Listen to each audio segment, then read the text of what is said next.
But hello, everybody. I am Lauren Gellatly. I am the Advocacy and Campaigns Manager with the Institute for Local Self-Reliance. And I'll get into a little bit more about who we are in just a moment. As you can see, I'm also going to be joined by Amanda Converse with Love Live Local. And she'll be speaking after me about the specific advocacy that they're working on in her organization. I do have a cold. I apologize in advance if I sound very nasally and I have a cough drop in my mouth while we're talking. I will do my best. All right, thank you, Jen. Next slide. Okay, so we're here to talk about how to leverage advocacy to build thriving local economies and support our local independent businesses. Like I said, I'm the Advocacy and Campaigns Manager with the Institute for Local Self-Reliance. And I wanted to just kind of start, I got a little bit of a sense from the group intros, but it sounds like we have at least 2 business owners. If you're a business owner, will you raise your hand? Marie sounded like no. And then I love that Brian is here as a political candidate. That's always great to see. I'm happy about that. And then Peter, it sounds like he's with an organization. Much of my points today somewhat speak to local business alliances and how they can really set themselves up to advocate, but hopefully there'll be something for everyone here. Jen, next slide, please.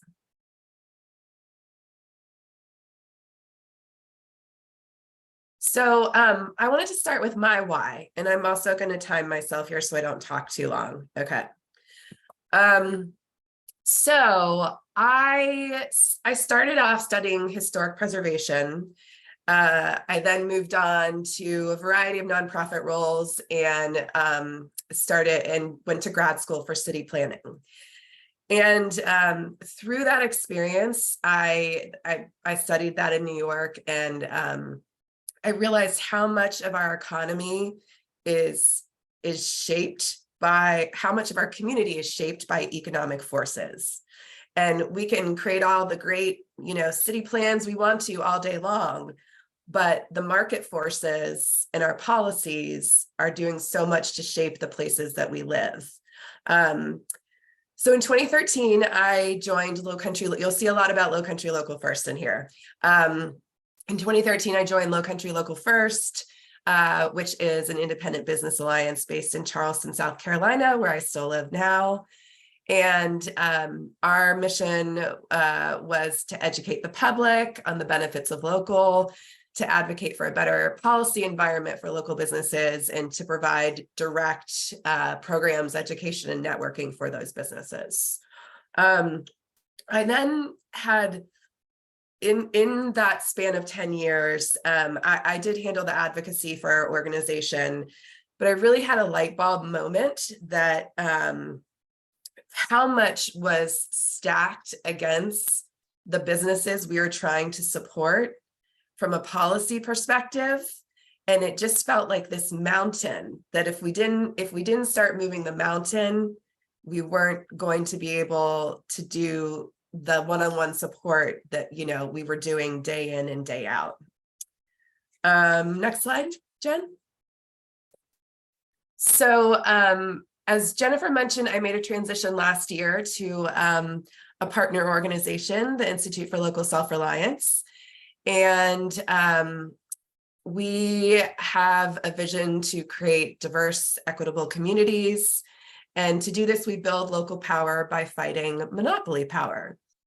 I am specifically on part of our independent business initiative, and we really promote local independent businesses. And then we work on taking on the corporate power of giants like Walmart and Amazon, no small feat.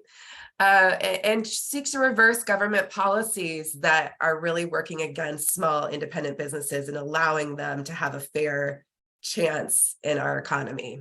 So you'll see here, there's some photos of Stacy Mitchell, who is our co-director and leads our independent business initiative. And there's a photo of a TED Talk that she did more than 10 years ago at this point, why we can't shop our way to a better economy. And it really, really hit home for me, that of course the work we're doing to redirect consumer and public spending to local businesses is so critically important. But if we're not doing that advocacy piece as well, we're not going to get to our goals. Okay, next slide, Jen. So another piece of a big part of my work at ILSR, the Institute for Local Self-Reliance, is coordinating the Small Business Rising Coalition. And this coalition formed in 2021, largely to advocate around some of the big tech bills that were being proposed in Congress, to rein in monopoly power of organizations like Amazon, like Google. So we formed to urge elected leaders to break the power of monopolies and give local businesses the chance to serve our communities. So we have nearly 40 independent business organizations that are a part of the coalition right now. Some of the folks in the room today, multiple organizations in the room today. And it's a mix of independent trade associations that are a national scale, for example, like the American Booksellers Association, and then folks that are here today that are place-based independent business alliances. All right, next slide. So why we advocate. I feel like Brian was starting to speak to a few of these forces that, we're seeing in all of our communities, the Anywhere USA phenomenon. And, from our perspective at ILSR, the system is really rigged to favor bigness. And if we have a purely consumer-based response to these structural challenges, it's not going to get us where we need to go. So, our belief is that there's nothing inevitable about the current structure of our economy. It's the outcome of a set of policies that have been set by people. And many of us have realized this isn't working, and that we want an economy rooted in community.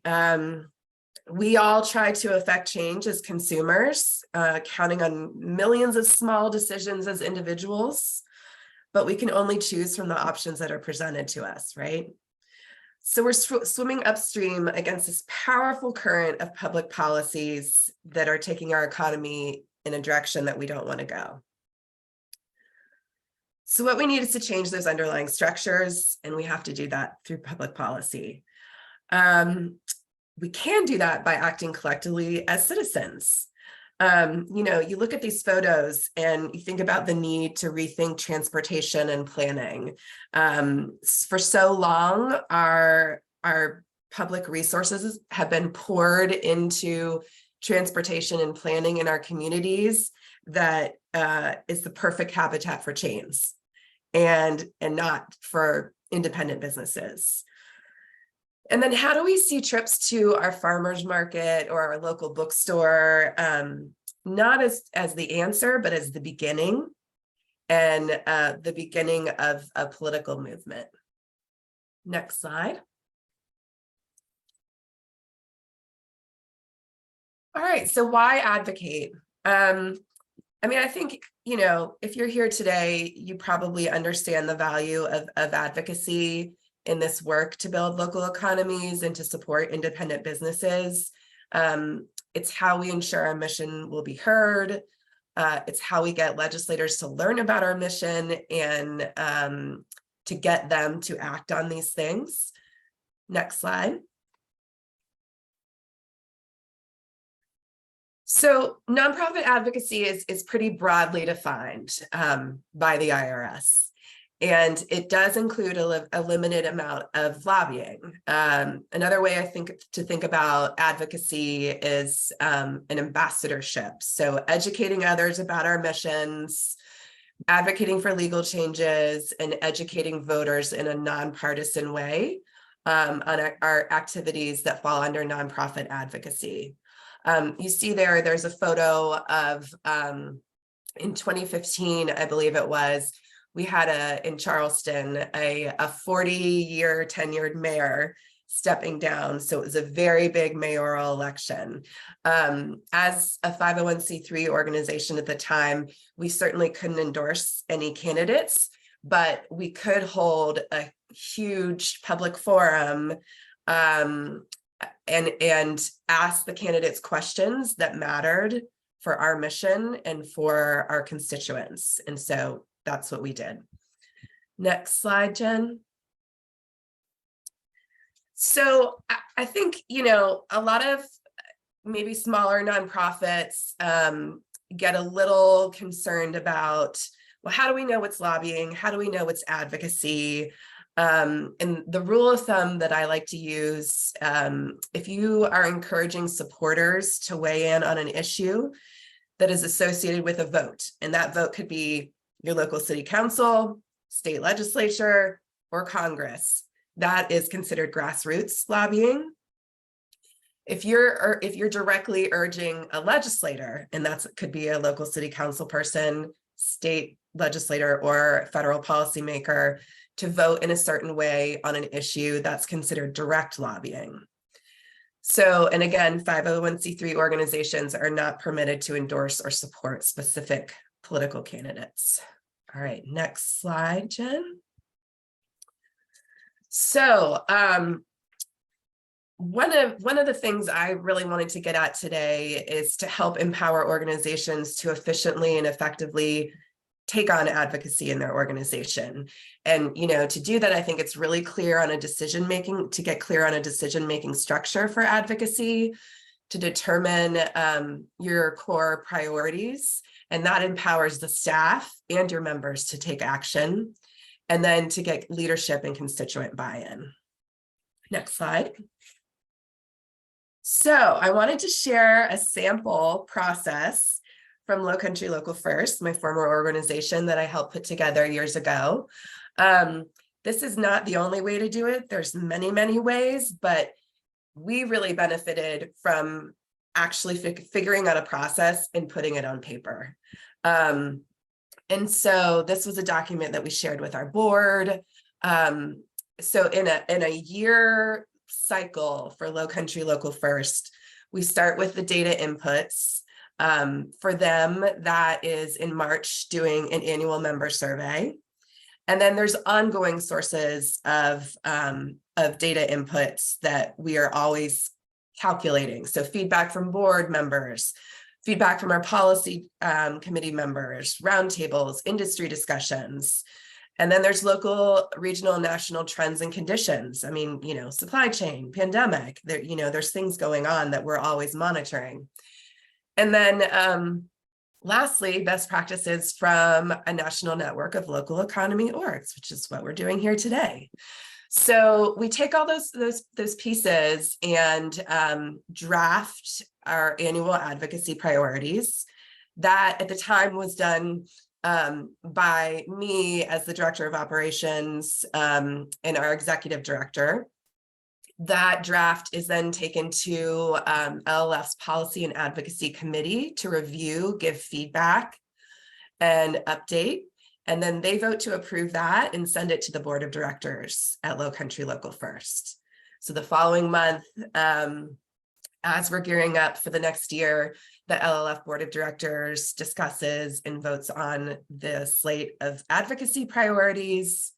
Those are then approved.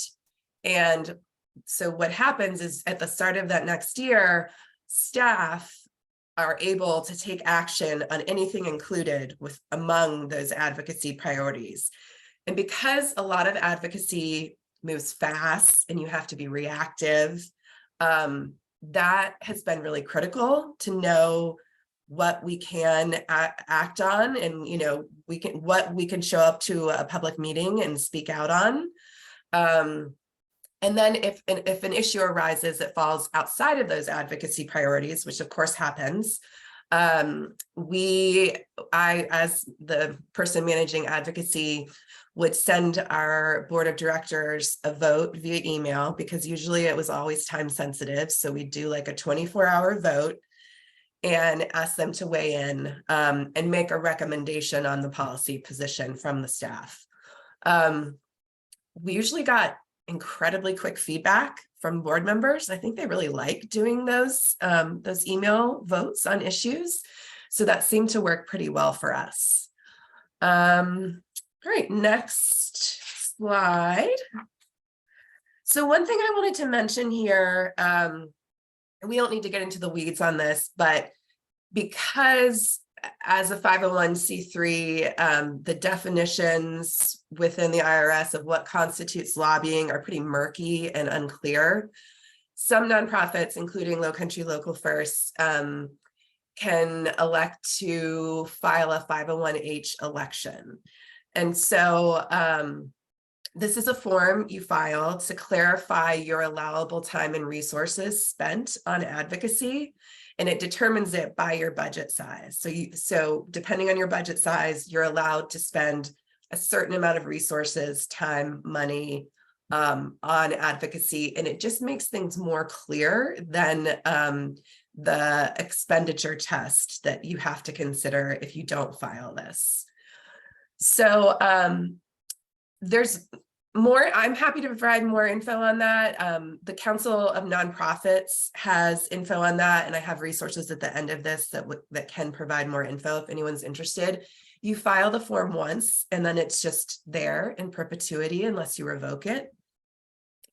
I did want to mention, other forms. This kind of gets to the next roundtable. 501(c)(6) organizations, business leagues, there's not any set limit on the amount of legislative activity that a business league can conduct. However, political campaign activity must be limited and not the primary activity of the organization. Next slide. All right, so what kind of advocacy are we talking about? I mean, there's so much, and it depends on the needs of your community and your organization and what's realistic to get passed in your community. But a few examples here. On the local level, zoning to prohibit dollar stores or chain businesses. Brian, we have at my organization a ton of resources on how communities can fight back against dollar stores, so please get in touch with me. At the state level, and another example is getting a really great local procurement policy in place so that you can direct your government dollars towards businesses that are actually located in your community rather than Amazon.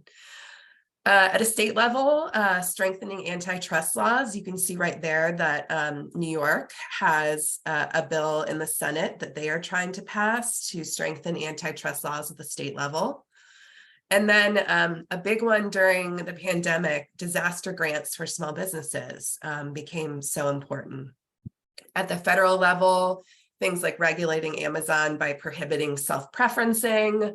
One that we're really focused on right now with Small Business Rising is lowering credit card fees by addressing their monopoly power. I mean, that's a Visa, MasterCard duopoly. And then one that's not very sexy, but really makes a difference are stronger rules on mergers and acquisitions. So that's another thing that's very active right now at the federal level. Next slide. All right. So this is really where I'm going to wrap up. I know this is maybe hard to see, but I think Jen will probably share out, the slide deck after the fact. And these are all links in here. So at the top, you'll see resources for local business alliances or other types of business groups. There's so many. And on the lower section, resources for small business owners. I think partnerships are key.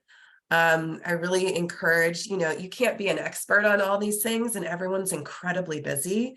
So reach out to the groups that are focused on those issues and see if you can partner, see if you can align.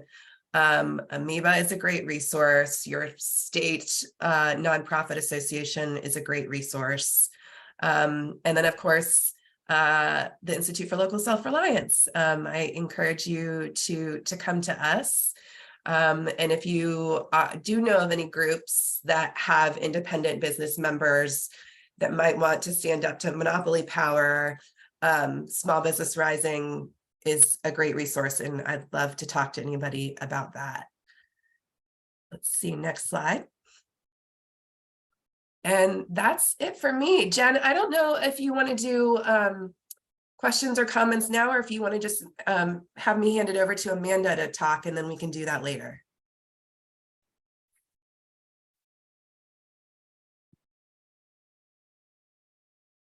That's a Jen question?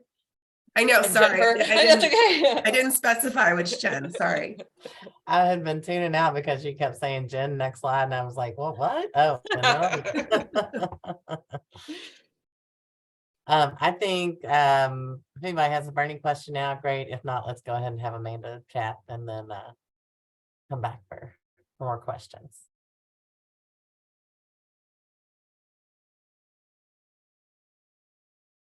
I'm happy to take it. Oh, go ahead.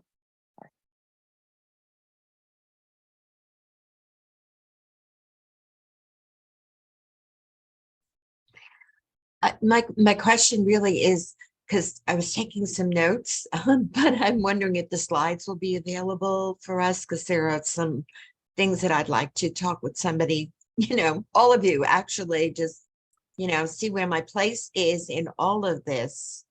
Absolutely. We're going to send out the slides and also a recording. Okay. By Monday. Yeah.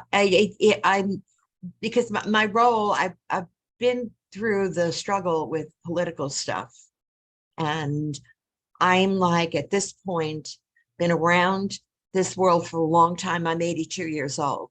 And so what I want to do is to be in the street, helping all of you, gathering the people, changing the mindsets, because if we don't change the mindsets, we're not going to change anything. And that's been the struggle over the years. So what I want to do is join with all of you, or any of you, or somewhere that you feel like there's a place for me to be helpful to you as I'm helpful to myself, being out there in the community in a different way than I've been before, but for the entire community, to build a community of just businesses that are independently owned and don't give up and sell themselves to venture capitalists, because that's what's happening more than anything. Okay. And so this is a hard thing for me. And I just want to be able to have the freedom till the end of time. I promised my grandchildren will be about 105, but be that or not, the fact is I'm going to keep going as long as I can. And so it's not going to be about money, but it's going to be about allowing me not to think about money. Okay. And so that's with everything I do from here on in. And that's about it. So your slides will be helpful in helping, and certainly anyone that wants to ask me some questions. I think you have my contact info. I know Jen has my contact information, but I can make it. Lauren is sharing hers in the chat as well. So okay, feel free to reach out to her, and I'm sure that Lauren can follow up with you as well through getting the contact information. Very good. So, thank you. Excellent. Other questions before we hear from Amanda? And Valerie, welcome. Thanks for coming to the call. We'll be sending out the recording and slides that Lauren just presented, so you can catch up. And we'll turn it over to Amanda. Sure. So I apologize if I'm a little echoey. We also operate a retail store that is part of our organization, and it's very busy in there. So I had to change locations, not with customers, but with lots of people and dogs and things happening. So as I said before, I'm Amanda Converse. I'm the executive director of Level of Local, and we're located on Cape Cod. If you aren't familiar with where Cape Cod is, it's the little spit of land off of Massachusetts, and we are separated from civilization by a canal. And so oftentimes that people here on the Cape think that insulates us from national trends and what's going on in the world, and we're here to tell them that it doesn't. So a little bit about me. I grew up, was born and raised on Cape Cod and left to go to school and grad school. And when I finished graduate school with my master's in public policy, I came back to the Cape because I was in Washington, D.C. and I did not want to be there anymore. And so I came back to figure out what I was going to do next. And in the meantime, I ended up getting a job with a business improvement district here on the Cape. And that was my first time working with the small business community. Most of my background is in the environmental field. And it was then that I really learned how important they are to our economies, our local economies, and how they are under threat. And it was actually Stacy Mitchell's book, The Big Box Swindle, that kind of basically, directed my path forward. And I started our first Shop Local days here on the Cape, and then eventually became a small business owner myself. I owned an eco boutique for 9 years. And while I was doing that with 2 other small business owners, we co-founded Love Live Local because we didn't hear people here talking about why it's so important to shop local and to support our small businesses. And, we originally saw ourselves more as a lifestyle brand and kind of keeping it light and happy and what's so positive about it. But more and more found ourselves having to explain to people, like Lauren was saying, it's not just about consumer behavior, that there's a lot that needs to be done at the policy level. So we founded Love Live Local in 2013, and it was really a passion project for many, many years.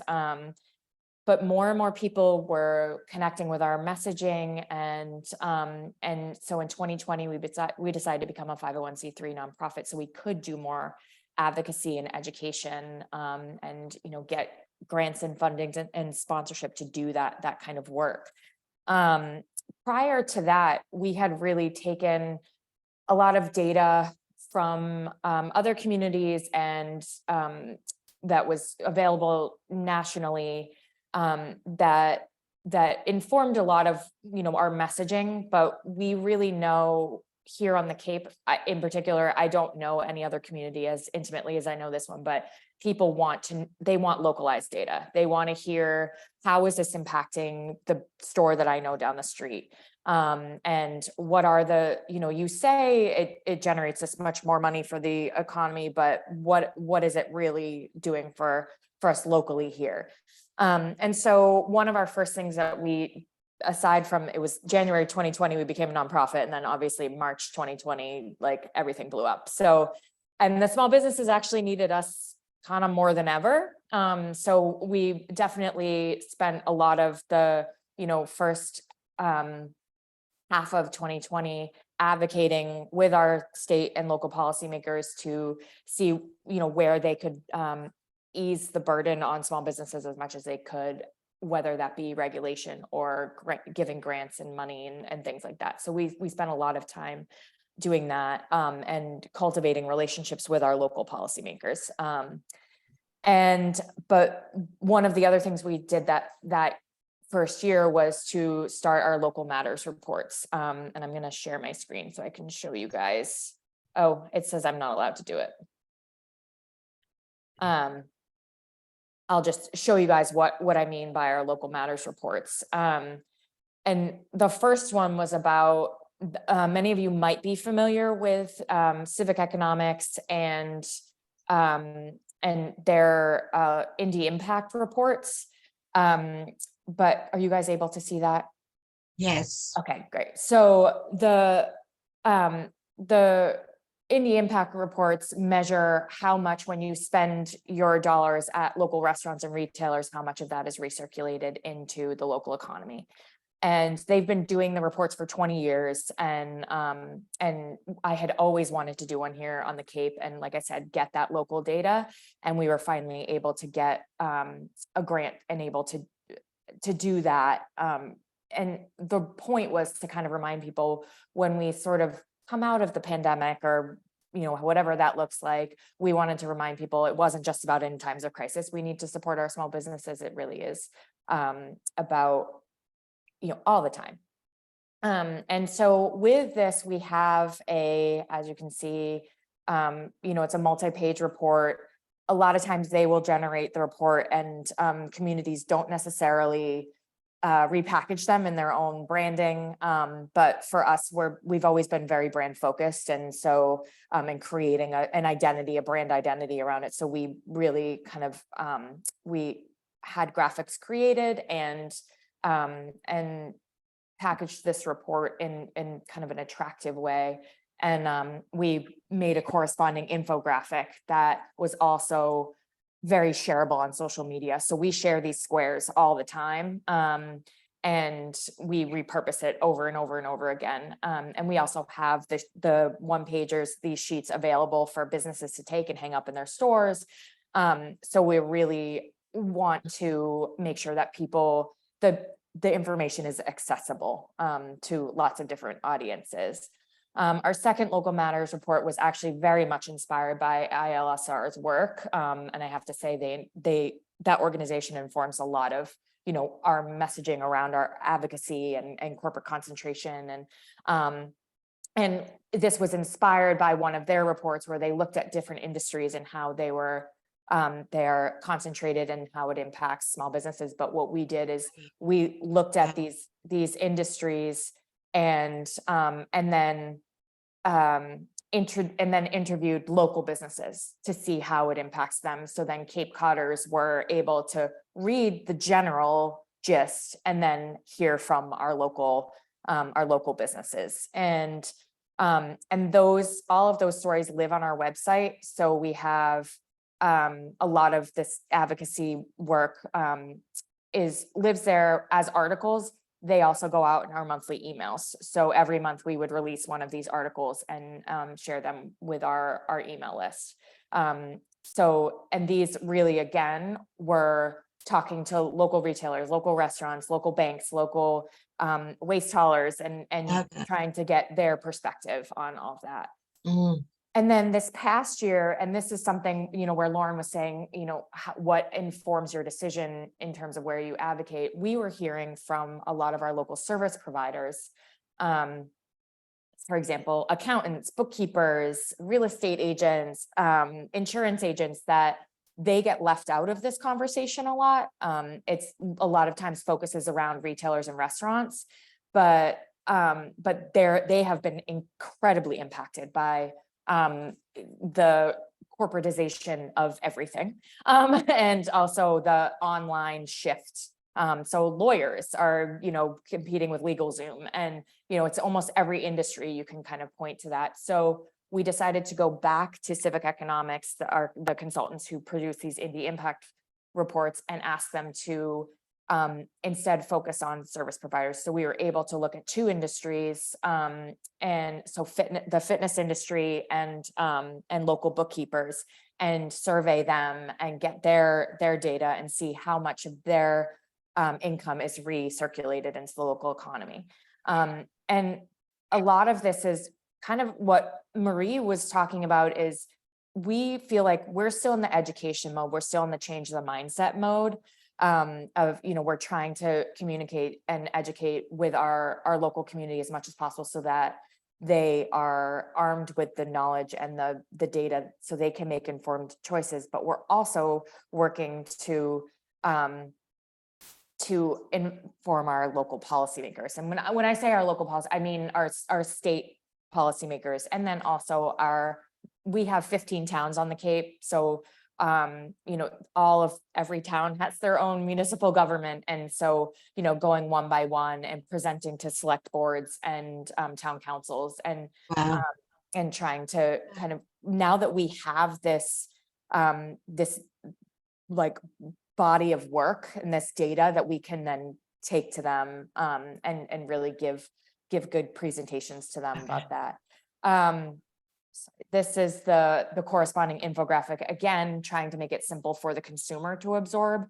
And we do, I'll stop sharing for a second. We try to make sure that we are packaging that data to all the different kinds of audiences that we have. So the consumer, the policymaker, and then the press.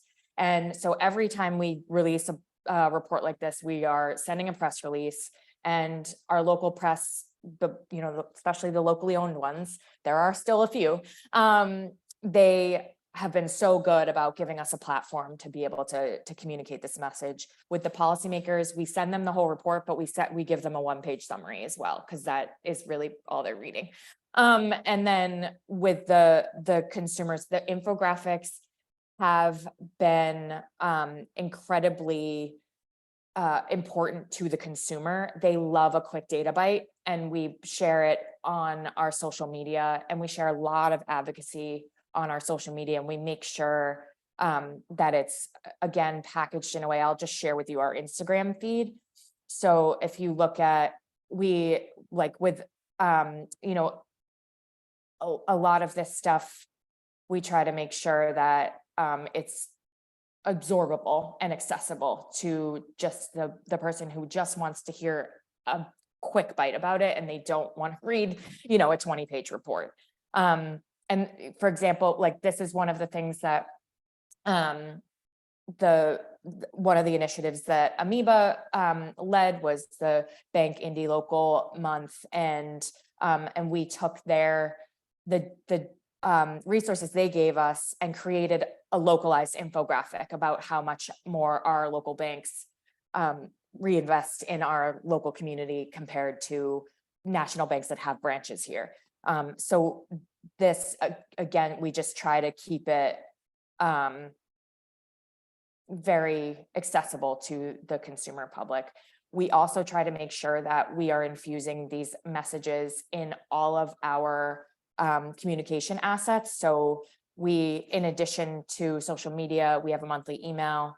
We have 2 annual publications that we publish. And so we will, in one of our publications, we'll have an article about, it's a fun guide to the Cape. It's like a little travel guide, but then I call them our propaganda tools, because we just infuse these messages wherever we can. So we have little articles that try to myth bust or explain like what's the best way to shop local. And then we have 3 annual festivals that we put on, and we put the messages all over the park, wherever, there's this kind of messaging is everywhere throughout the park. So as they're enjoying the local bands and eating their food, they're also seeing this message about why it's important to shop local. And then, as I mentioned, we have a retail store. And so in our retail store, we also put pieces of our infographic around the store, so that we're constantly, people are passively and actively kind of absorbing the message. And I think, what I will say is that for us, it's been really important to take that, like I said, that body of work and go to community presentations. So any group that asks us to present, we come and we present, and we talk to them about how important it is to elect people who, want to support our small businesses. And like Marie said, not just when they're campaigning, but beyond that. And then we request meetings with policymakers all the time. And that's their job. They have to meet with you. So we request it, and if they don't get back to us, we ask again and again and again. And I think because we have been doing this work for a few years now, we have some street cred, and they do take meetings with us now, which is good. And then whenever the press calls, we answer the phone, and we give quotes, and we show up for them in that way, so that when we send them our press releases, they are, it's a give and take relationship there too. So it's really important to cultivate those relationships. And then I think to create good, accessible content for people. And I'll put in the chat the link to our local matters reports. And I'm happy to answer any questions you have, but I think following us on social is probably the easiest way to see kind of what we do. Very cool. See our real world examples. Sounds like y'all are rocking it out. I'm jealous of all the graphics. Although Well, it was lovely to very, get graphics from Amoeba and from ILSR, I have to say, but like the custom branded for your brand is nice. oh, I see there was a question. Peter asked, what's the source of the data for the report? Which report are you referring to, Peter?